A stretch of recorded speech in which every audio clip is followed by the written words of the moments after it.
저희 교회는 참 좋은 게 명절이 돼도 거의 변동이 없어요. 이렇게 가시는 분만큼 또 내려와 가지고 그 다른 가족들하고 채워져서 별로 그렇게 큰 차이가 없는데, 제가 이전에 우리 교회 오기 바로 전에 부교육자로 섬겼던 교회는 주일날 예배를 10번 드리는데 명절 때가 되면 성도들이 절반 이상이 빠져나가요. 그래서 예배를 4번 내지 5번으로 줄여야 돼요. 그러지 않고서는 예배를 진행을 할 수가 없는데 저희 교회는 변동이 없어서 너무 좋은 것 같아요. 이번 주에 이제 말씀을 묵상하면서 어떤 말씀 우리 성도들에게 전할까 고민하다 이 명절이 코앞에 와서 명절 생각이 불현듯 떠오르는 것입니다. 전에도 말씀드렸던 것처럼 제가 생기기는 이렇게 번듯하게 생기고 부잣집 도련님 출신같이 이렇게 얼굴이 이제는 막 우리 교회 성도들이 우리 권사님들이 하도 먹여 싸가지고 이렇게 살이 쪄가지고 이렇게 얼굴에 개기름도 줄줄줄줄 흐르고 그러는데, 원래 제가 아주 가난한 집 출신입니다. 근데 명절 때가 되면은 큰 댁에 가는 게 사실 되게 싫었어요. 왜냐면 저희 집이 저희 문 중에 3번째 집인데 다 절에 다니는데 저희 집만 교회를 다니는, 예수를 믿는 거예요. 가면 맨날 구박을 받는 거예요. 명절 때 가면은 제사 드리는데도 난 피해 있어야 되고 막 그럴 때마다 왜 너는 조상에게 절도 안 하고 뭐 부려막심한 뭐 별별 소리를 닫고, 제일 듣기 싫었단 말이 뭐냐면 왜 예수 믿는 너희는 그렇게 가난하게 사냐, 예수 믿으면 복 받는다고 그러는데 왜 예수 믿는 니네 집은 그렇게 가난하게 사냐, 그렇게 찢어지게 가난하게 사냐, 이 말이 제일 듣기 싫었어요. 어떤 때는 막 그런 거예요. 하나님, 왜 우리는 이렇게 가난한 집에 가난하게 살게 하셔서 저 안 믿는 큰댁 식구들하는 안 믿는 친척들한테 이렇게 손가락질 받는 이런 삶을 살게 하시는 것입니까? 예수 믿는다면 정말 복 받는다고 했잖아요. 잘 돼야 되는 것 아닙니까? 왜 맨날 저러는 거예요?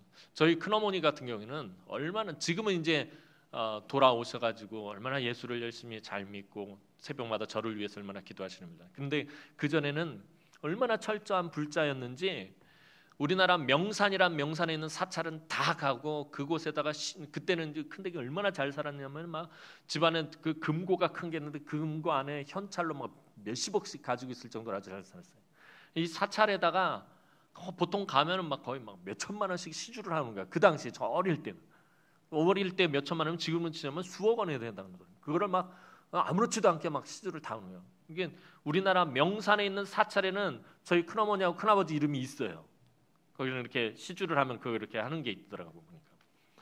그 정도로 철저하게 부처를 섬기던, 그리고 저희 집을 그렇게 구박하고, 그래서 저희 어머니가 맨날 가면 이제 또 힘든 일은 도맡아서 하잖아요. 밥할 때 이제 여러분들도 아마 그러셨을 거예요. 이렇게 밥 풀 때 어떻게 하죠?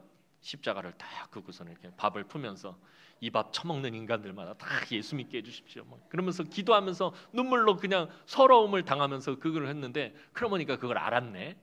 그 다음에 밥을 못 푸게 하는 거예요. 밥 풀 때 십자가 긋고 푼다고 부정탄다고. 뭘 시키냐면 그 다음부터는 설거지만 시키는 거예요. 우리 어머니 또 우리 큰댁에 명절 되면 손님이 얼마나 찾아오는지 하루에 상을 100번 이상을 차려야 돼요. 마을 유지였으니까. 그러면 그 설거지감이 얼마나 막 계속 생기는 거예요. 그러면 그 설거지를 하면서 또 눈물을 펑펑 흘리면서 우리 어머니 또 뭐라 그러면 그 설거지 다 하면서 이 더러운 씻기가 이 세제로 트리오로 깨끗하게 씻겨지는 것처럼 이 집안 구석구석 더러운 죄들이 다 씻겨지게 해주십시오. 막 그러고서 예수 믿게 해주십시오. 그래서 그렇게 기도를 했네. 결국에는 큰댁도 돌아오고 다 돌아오는, 다 예수 믿는. 지금도 예수를 얼마나 잘 믿으시는지 몰라요.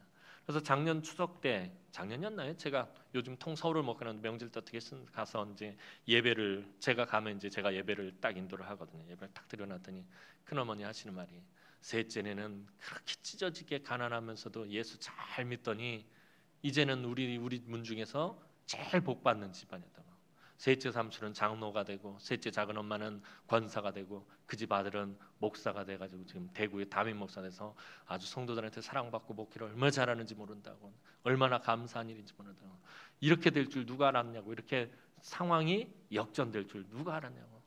큰댁은 쫄딱 망하고 말았어요. 근데 큰댁이 지금 와서는 말이에요. 그때 산마다 절마다 있는 곳에 다 했던 그 돈으로 선교를 하고 교회를 세웠으면은 얼마나 우리 문중이 복을 받았을까 하면서 얼마나 그것을 한탄해 하는지 몰라요. 제가 왜 이 말씀을 드리냐면은 그때는 가난했던 시절에는 그 환경, 그 가난에서 벗어나지 못할 것 같았어요. 정말로. 중학교 때 사춘기를 거치면서 고등학교를 지나면서 이 가난의 굴레에서 벗어나지 못하는 그 상황, 그 환경을 극복하지 못하고 그냥 이렇게 가난하게 살다가 끝나는 것 같은. 그런데 하나님께서는 하나님의 사랑하는 백성들을 그 환경 그대로 내버려 두지 않으신다는 거예요. 그 환경의 지배를 받게 하지 않으신다라는 거죠. 오늘 우리 교회 안에서도 많은 성도님들이 그럴 거아니에요. 이 자리에 계신 우리 어르신들도 얼마나 험악한 세월을 살아왔어요.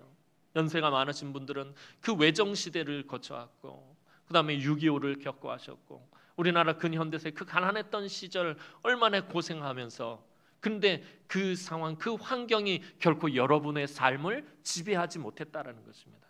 결국에는 여러분들이 예수 믿고 복된 길로 나올 수 있었다는 거예요. 예수 믿는 사람들은 절대로 환경에 지배당하지 않는다라는 것입니다. 이 환경을 극복하고 이겨낸 오늘 그 한 인물을 오늘 한번 살펴보면서 우리가 말씀의 은혜를 나누었으면 좋겠습니다. 구약 성경에서 가장 정결한 삶을 살았던 우리 믿음의 선조 세 명을 고르라고 한다면 여러 사람들이 있겠지만 저는 특별히 요셉과 사무엘과 다니엘을 최고로 꼽아 봅니다. 이 세 명은 다 어린 나이에 자신들의 의지와는 상관없이 부모의 곁을 떠나 홀로 자신의 삶을 개척해야만 했던 사람들이었습니다. 사무엘 어떻습니까? 젖을 떼자마자 그 어머니 한나가 자기가 서원을 했기 때문에 젖된 아이를 실로에 있는 성막에 있는 엘리 제사장에게 들여보냅니다. 지금으로 따지자면 아동 심리학으로 이렇게 막 살펴보면 이 사무엘은 절대로 온전한 삶을 살 수 없는 인물입니다. 어떻게 보면은 버림받은 거나 마찬가지예요. 어릴 때 젖대자마자 엘리 제사장 밑으로 들어가서 그 성막에서 사는데 그곳이 어떤 곳입니까? 홈리와 비느하스라는 악한 인간들이, 악한 정말 말종 같은 인간들이 성막을 더럽히고 있는 그런 곳이었습니다. 그런데 그곳에서 악한 영향력을 받지 않고 하나님의 정결한 사람으로 잘 자라는, 요셉은 형들에 의해서 애굽의 노예로 팔려가게 되고요, 노예로 팔려간 그곳에서 정말 하나님 앞에서 정결한 삶을 살다가 그가 결국에는 전화회복되고 그가 역전하는 삶을 살게 되죠. 다니엘은 어떻습니까? 나라가 망하기도 전에 바벨론의 포로로 끌려가야 했습니다. 그리고 그곳에서 온갖 고난을 다 당했지만 그럼에도 불구하고 자기의 믿음을 지키고 그 바벨론에서 존귀한 자로 세움을 받습니다. 이들은 어린 나이에 자기의 고향을 떠나 서러운 타향살이를 해야만 했던 사람들입니다. 그런데 이들의 또 다른 공통점은 너무나도 열악하고 힘겨웠던 삶의 환경에 절대 지배당하지 않았다라는 것입니다. 오히려 그 열악한 환경을 딛고 일어나 더욱 정결한 믿음의 삶을 살았습니다. 우리는 삶의 환경과 형편과 처지 때문에 낙심하거나 불평하거나 원망할 때가 많습니다. 그렇죠?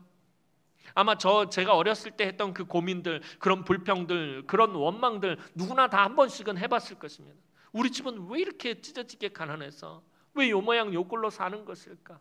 왜 나는 이런 삶을 살아야 하는가? 왜 나는 이런 환경 속에서 살아야 되지? 왜 나는 이런 형편 속에서 살아야 되지? 좀 더 좋은 환경, 좀 더 부유한 환경, 좀 더 아름다운 그런 상황 속에서 살고 싶은데 하면서 그렇게 불평하고 원망할 때가 때로 있습니다.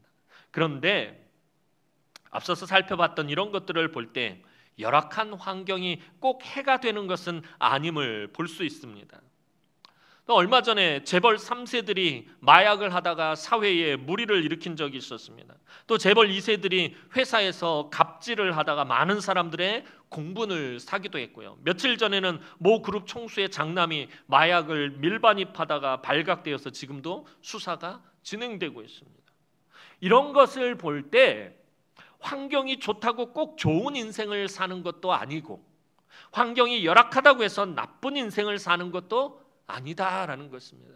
어떤 사람은 정말 좋은 부모 밑에 태어나서 금수저의 인생을 살아요. 태어나면서부터 입에 금수저를 물고 사는 사람이 있고, 어떤 사람들은 조실 부모에서 태어나면서부터 부모님 돌아가시고 그래서 정말 열악한 형편 속에서도 살았지만, 그러나 그 가운데서 가문을 일으켜 세우고 가정을 일으켜 세우면서 그런 복된 삶을 사는 사람들도 있는 것을 보게 됩니다. 환경의 문제가 아니라 그 삶에 임하는 자세의 차이에서 인생의 결과가 나타나게 된다라는 것입니다. 아무리 좋은 환경이 주어져도 그 환경에서 그 삶을 대하는 인생이 제대로 된 삶이 아니면은 좋은 결과를 이끌어낼 수 없다라는 것입니다. 그러나 아무리 열악하다 할지라도 그 삶에 임하는 자세가 남다르다면 그 사람은 성공하는 삶을, 더 나은 인생의 결과를 도출해낼 수 있지 않을까 싶습니다. 이제 창세기 37장부터는 요셉의 이야기가 본격적으로 시작됩니다. 우리 1절 말씀 한번 읽어보도록 하겠습니다. 1절 말씀입니다. 시작.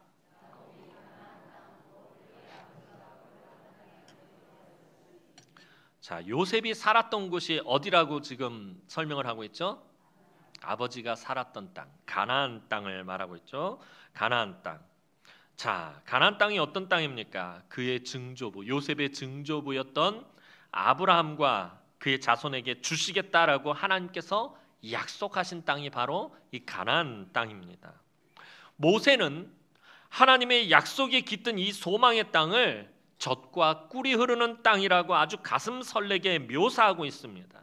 너무나도 좋은 땅이다라는 것입니다. 하나님께서 약속하신 땅이고 하나님의 축복과 하나님의 은혜가 넘치는 땅이라고 모세는 그렇게 말하고 있습니다. 그런데 요셉에게도 과연 그 땅이 젖과 꿀이 흐르는 땅이고 그렇게 아름다운 땅이었겠느냐라는 것입니다. 가나안 땅 곧 그의 아버지가 거류하던 땅에 거주했다라고 성경은 그렇게 이야기하면서 오늘 시작을 하고 있는데, 요셉에게 과연 그 땅이 어떤 땅이었겠느냐 하고 우리 한번 생각해 봐야 한다라는 것입니다. 요셉에게 있어서 그 가나안 땅은 결코 아름다운 땅이 아니었습니다. 어두운 추억과 슬픈 기억과 비극의 땅 그 자체가 바로 가나안 땅이었습니다. 친어머니였던 라헬이 요셉의 동생 베냐민을 낳다가 죽어 묻힌 아픔의 땅이었고요. 요셉의 큰 형이자 아버지 야곱의 장자였던 루벤이 아버지 첩인 빌하와 간통을 했던 음란한 땅이 가나안이었습니다. 또 누나였던 디나가 세겜 족장의 아들에게 겁탈을 당한 곳이었고요. 이로 인해 둘째, 셋째 형인 시몬과 레위가 악한 계교로 세겜성의 수많은 사람들을 잔인하게 죽이고 약탈했던 곳이고요. 또 그렇게 함으로 인해서 주변의 많은 족속들이 야곱의 가족을 죽이려고 해서 그들을 피해야 했던 곳이 가나안 땅이었다라는 것입니다. 요셉이 자라났던 그 땅은 요셉에게 있어서는 상처와 아픔과 죽음과 슬픔과 폭력과 죄악과 비극으로 점철된 암울한 추억의 땅이 바로 가나안 땅이었다라는 것입니다. 요셉에게 있어서만큼은 너무나도 비극의 땅이었습니다. 2절은 이런 땅에 살았던 요셉의 나이를 밝히고 있습니다. 2절 말씀 보도록 하겠습니다. 2절 말씀입니다. 시작.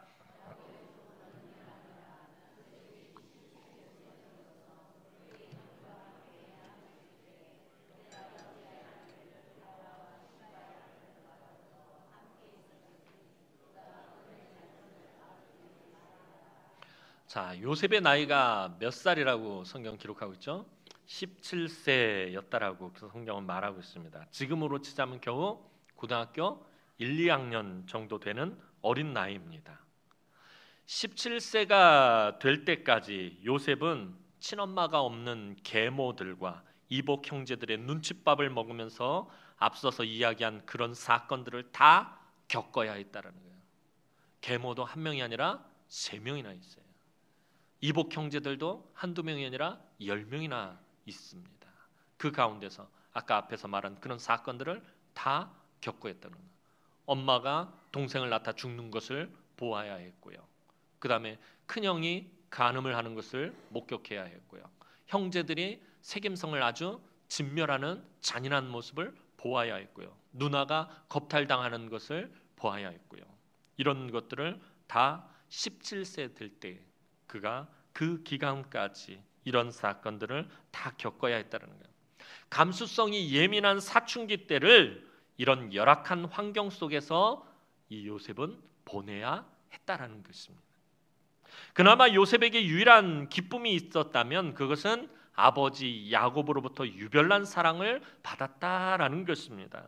하지만 아버지의 이 각별한 사랑이 오히려 요셉에게는 화근이 되고 말았습니다. 게다가 요셉은 형들의 잘못을 아버지에게 모두 말함으로 형들의 큰 미움을 받게 됩니다. 이것을 보며 요셉이 형들의 실수를 아버지에게 고자질하는 쫌팽이로 생각해서는 안 돼요.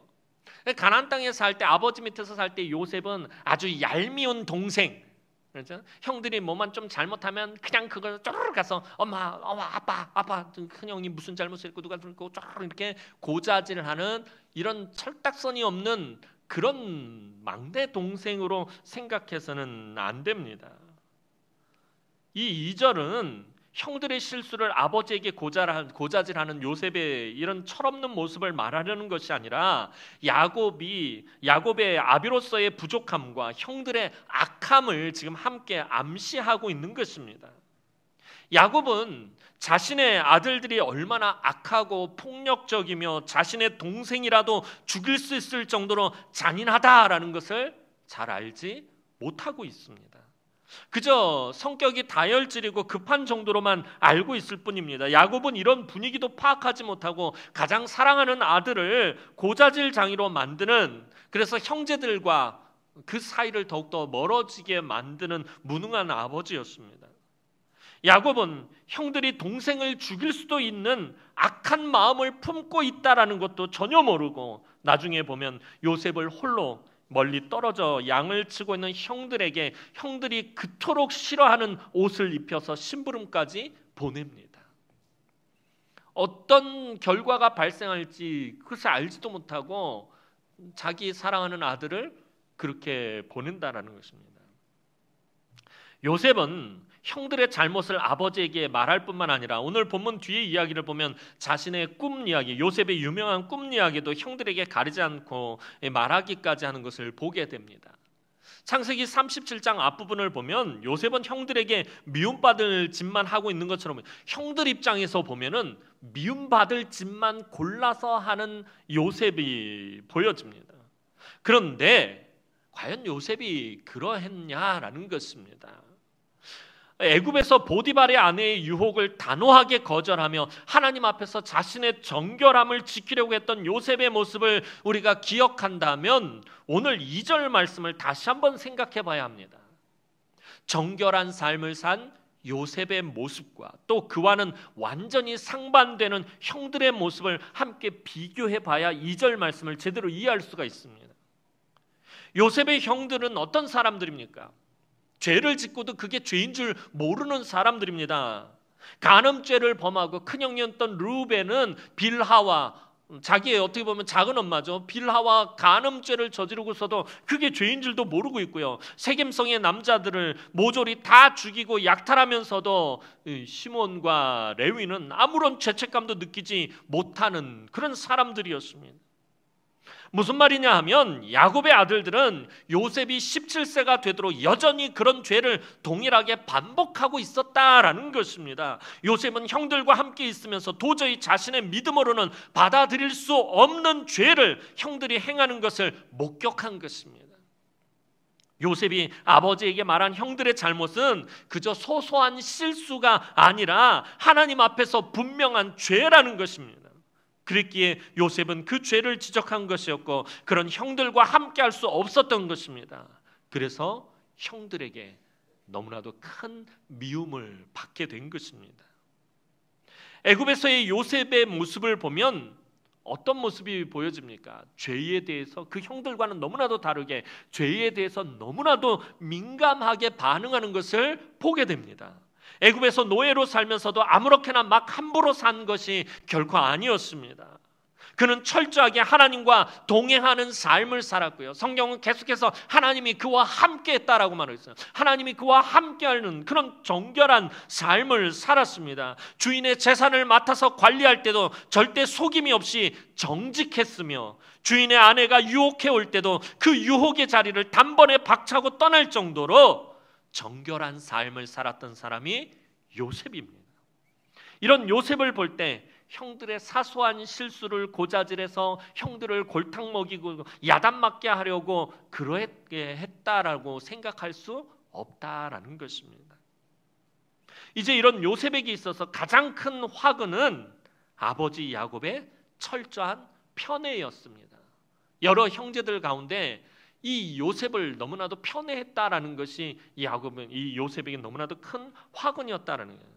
3절 말씀 보도록 하겠습니다. 3절 말씀입니다. 시작.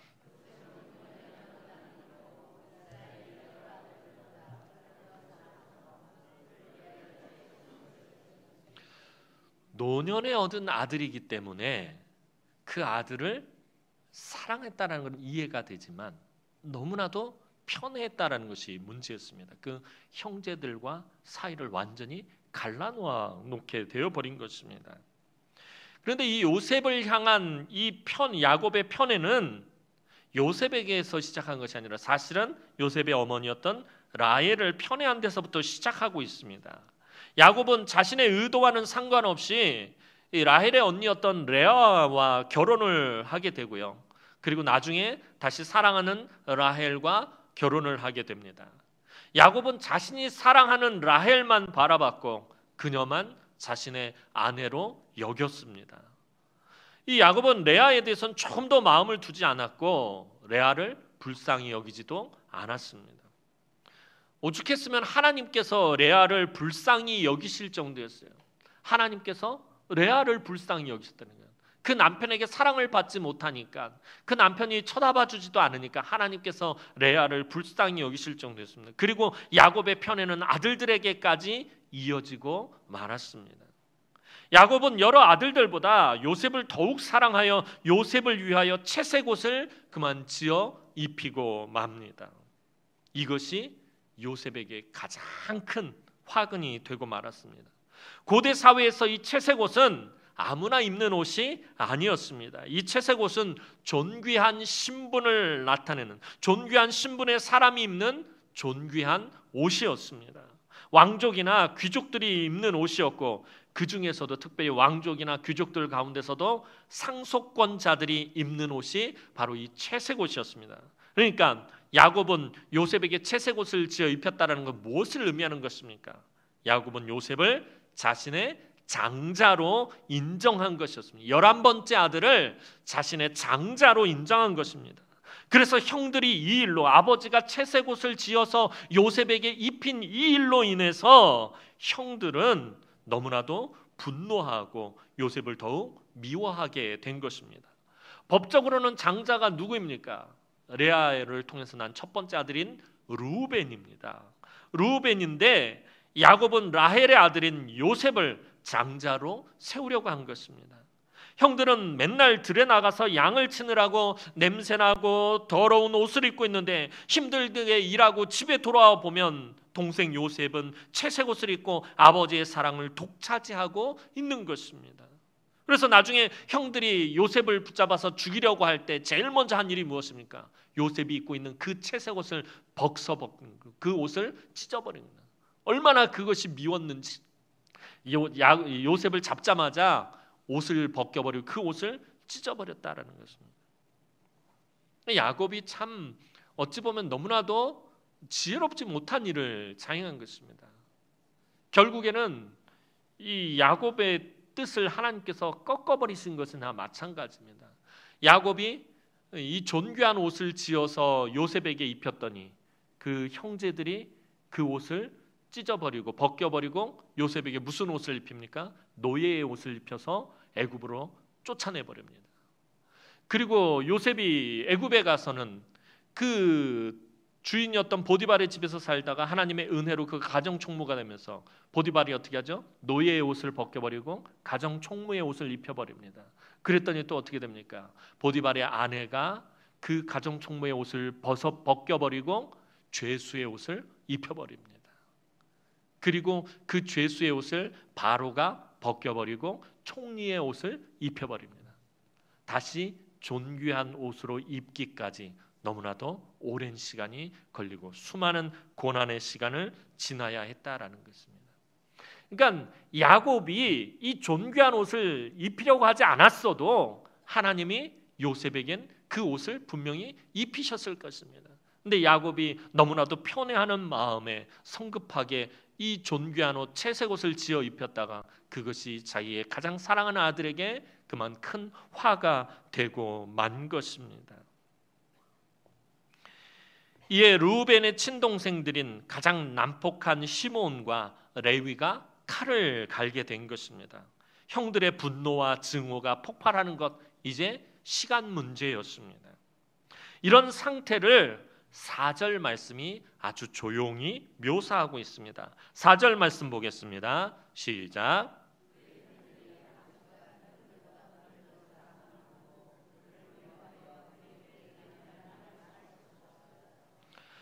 형들은 요셉을 볼 때마다 분노하고 증오하고 미워했으며 노골적으로 욕을 퍼부었습니다. 이 4절에서 그에게 편안하게 말할 수 없었더라, 우리말로 이렇게 번역이 되어 있는데 이게 원전의 의미를 다시 살려서 말하면은 말 한마디도 다정하게 하는 법이 없었더라라는 뜻입니다. 그러니까 형들이 얼마나 미웠으면 말 한마디를 다정하게 하는 법이 없었다. 늘 쌀쌀맞게 굴었고 아니면은 욕을 했고 늘 퉁명스럽게 요셉을 대했다라는 것입니다. 이런 상황은 시간이 흐를수록 점점 악화되어 갔습니다. 요셉은 바로 이런 환경에서 자라난 것이었습니다. 결코 좋은 환경에서 자라난 것이 아닙니다. 요셉이 성장한 환경은 나쁜 문제로만 가득했습니다. 그런데 성경은 이런 요셉의 환경을 특별한 환경으로 소개하는 것이 아니라 도리어 보편적인 환경으로 소개하고 있다는 것입니다. 요셉만 이런 일을 겪었다라고, 요셉은 아주 특별한 이런 삶을 살았다라고 말하는 것이 아니라 요셉이 산 이 삶이 사실은 되게 보편적인 삶이다, 누구나 겪을 수 있는 삶이다라고 우리에게 소개하고 있다라는 것입니다. 요셉이 안고 살아야 했던 그 문제들은 바로 오늘날 저와 여러분들의 문제이기도 하다라는 것입니다. 즉 우리도 그것이 영적이든지 물리적이든지 열악한 환경에서 살아간다라는 것입니다.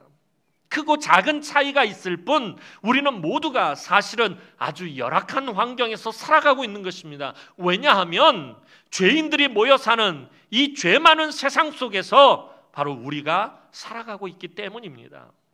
오늘날 이 시대를 보면 영적으로 너무나도 열악한 상황 가운데 놓여 있다는 것을 보게 됩니다. 한국 사회를 바라보고 한국 교회를 바라보면 지금은 얼마나 영적으로 무너져 있고 영적으로 얼마나 열악한 시대입니까?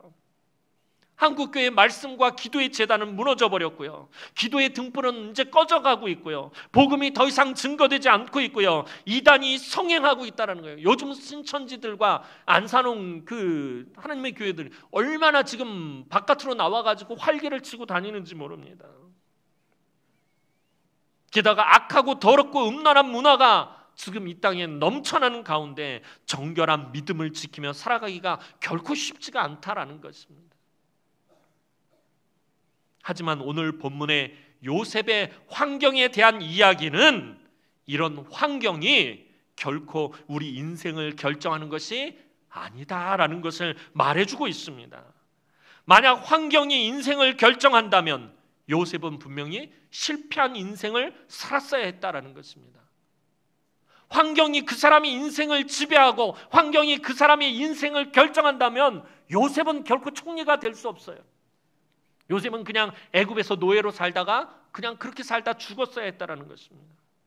요셉의 가정은 지금으로 치면 결손 가정이었고요. 3명의 계모가 있었고 10명의 이복 형제들의 미움 속에서 자라났습니다.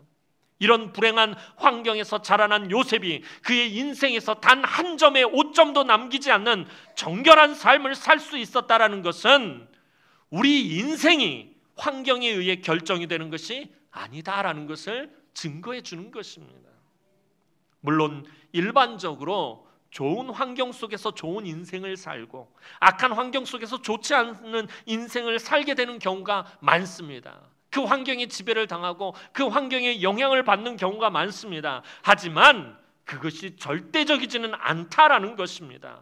설교 시작할 때 말씀드린 것처럼 어떤 사람은 재벌가에서 태어나서 조금도 남부럽지 않게 좋은 환경에서 금수저를 물고 자라났지만 엉망진창의 삶을 사는 사람이 되기도 하고, 또 어떤 사람은 가난하고 부족하고 열악한 환경에서 태어났지만 그것을 극복하고 성공의 삶을 사는 사람도 분명히 있다라는 것입니다.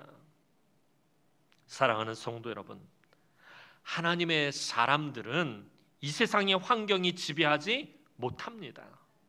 믿음의 사람들은 환경을 극복하는 인생을 살 수 있기 때문입니다.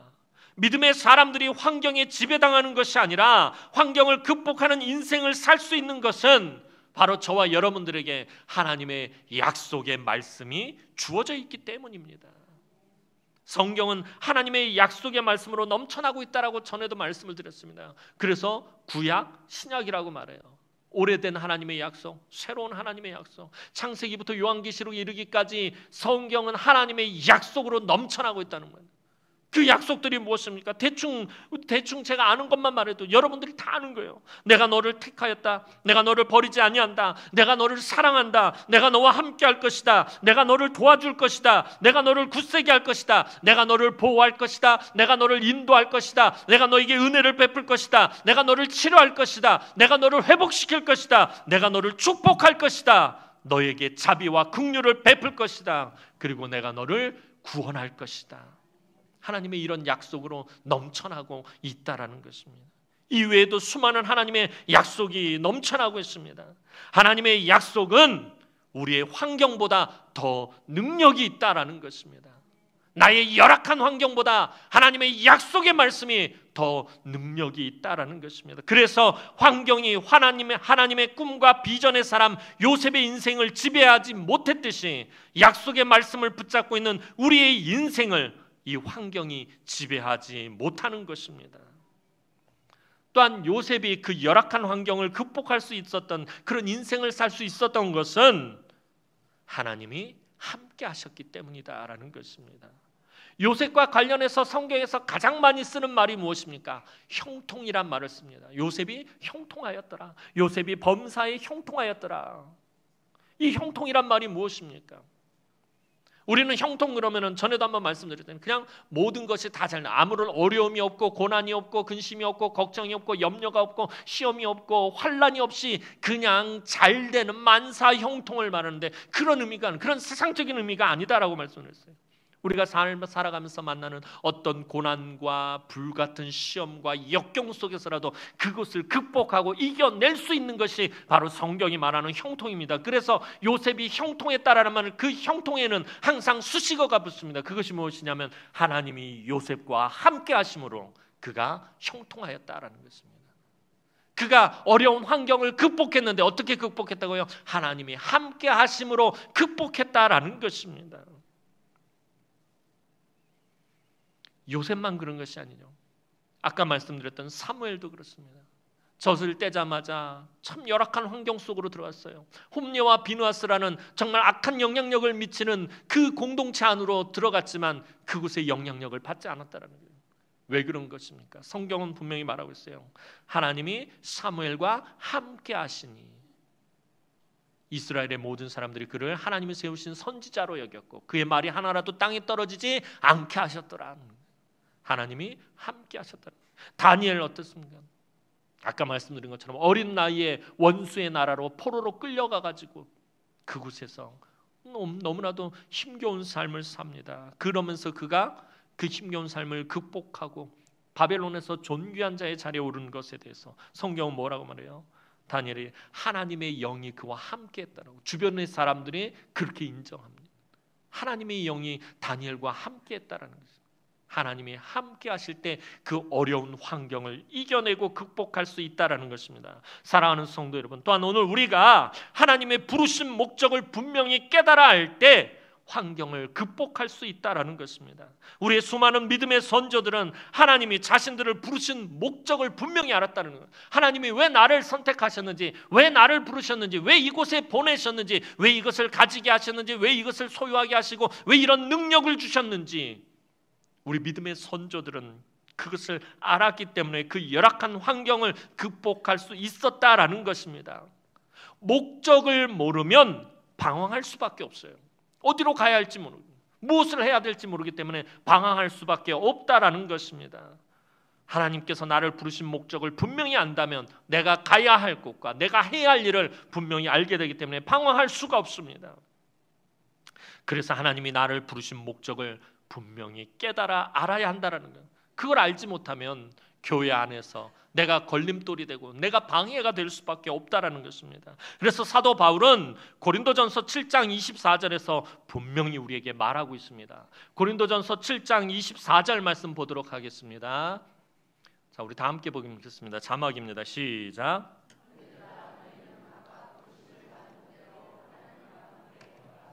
아멘. 사도 바울이 말합니다. 형제들아, 너희는 각각 부르심을 받은 그대로 하나님과 함께 거하라라고 말했어요. 부르심을 받은 그대로. 이게 무슨 말이에요? 하나님이 나를 부르신 목적대로 우리가 쓰임을 받아야 된다라는 거예요. 하나님 우리를 부르신 목적대로 하나님과 함께 행하라는 것입니다. 오늘 저와 여러분을 하나님께서 부르신 목적이 있고요. 저와 여러분을 통해서 각기 각 가정을 이루신 목적이 있단 말이에요. 그 가정 하나님께서 나에게 배우자를 만나게 하시고 또 자녀들을 낳게 하시고 그 가정을 이루게 하신 목적에 맞는 삶을 사는 거예요.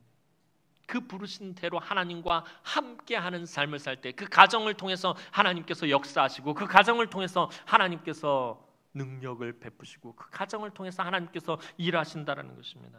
또한 오늘 저와 여러분을 이곳으로 부르셔서 예배하게 하실 때에는 분명한 하나님의 목적이 있다는 거예요.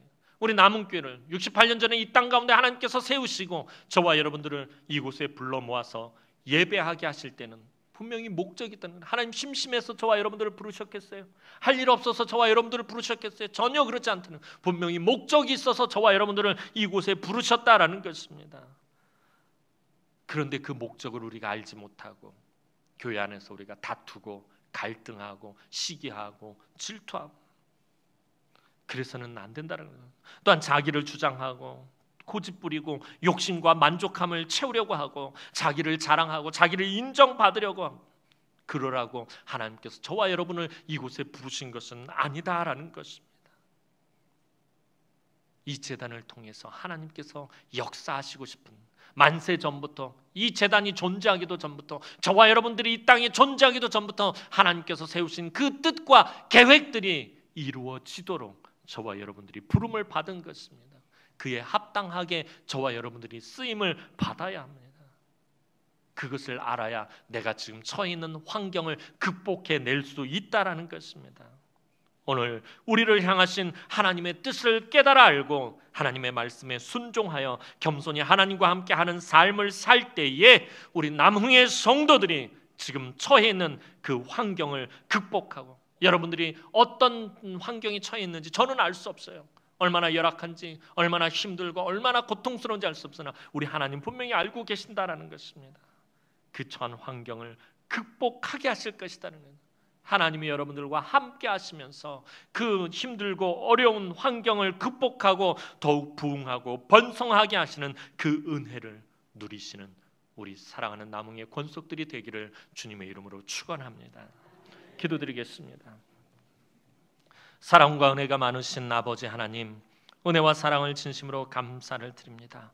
오늘도 사랑하는 주의 귀한 성도들이 이 자리에 모여서 하나님 앞에 예배합니다. 하나님의 부르시면 반드시 목적이 있고 우리 인생들을 향하신 하나님의 계획하심이 있는 줄로 합니다. 우리가 처해 있는 이 삶의 여러 가지 힘들고 어려운 상황과 형편과 처지 이 환경에 하나님 우리가 지배당하지 않게 하여 주옵소서. 하나님이 우리와 함께 하시며 우리를 인도하시고 우리를 보호하시며 하나님께서 세우신 그 뜻이 이루어질 때까지 하나님 우리를 붙들어 주시고 하나님 우리가 하나님과 함께하며 이 힘들고 어려운 환경을 극복하여 정말 하나님의 뜻을 이루어 드리는 우리 남흥의 권속들이 되어질 수 있도록 하나님께서 은혜를 베풀어 주옵소서. 지금도 말할 수 없는 힘들고 어려운 상황과 형편과 처지 가운데 있는 우리 성도들을 하나님께서 불쌍히 여기시고 긍휼히 여기시고 그 어려운 열악한 환경에 하나님 사랑하는 성도들이 지배당하지 않도록 하나님께서 전능하신 오른손으로 붙들어 주옵소서. 그 상황을, 그 형편을,